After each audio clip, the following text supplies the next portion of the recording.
Well, if you're new here to Trinity, before the sermon, we have what's called a Worldview segment. We believe here at Trinity Church, we are a spiritual intersection where moral, cultural, social, and political issues collide with biblical truth.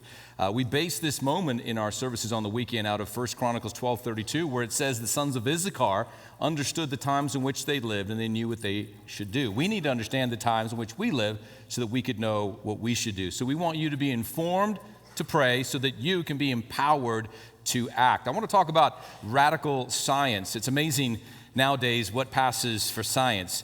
It seems as long as you use the term science in front of anything or call yourself a scientist, that it removes all arguments, common sense, and logic. To question anything that has this title associated with it causes you to become a science denier. And yet, science, like religion and politics, has been infiltrated by special interest groups and a hard left-leaning bias. Take, for example, what happened here recently in Arizona.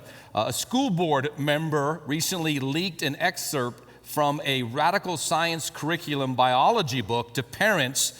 We have the picture of the book and a direct quote that this biology book would teach their children that sex isn't binary and many variations exist. This is not science. This is social engineering and reprogramming of our children.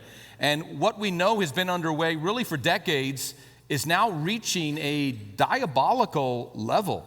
And we as parents need to be alert. We need to make sure we keep our heads out of the sand, and we need to be involved. That's why those of you that are Christians that work in public education, friend, you're a missionary. You're in a foreign field, and you're to let your light shine, and you're to bring to light some of these radical endeavors of these individuals that want to further corrupt the minds of our children.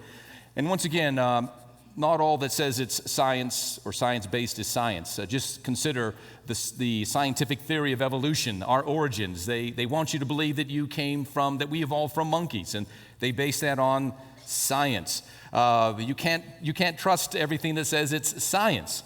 Even when it comes to, it's interesting how they try to use science when it benefits them.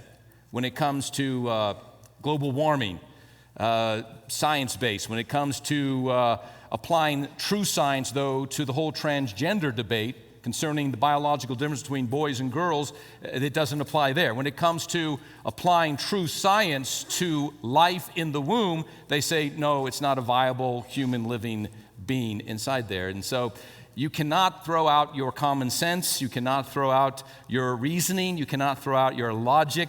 In these last days, there is a battle for truth, and we are people of the truth, and we need to continue to stand for the truth.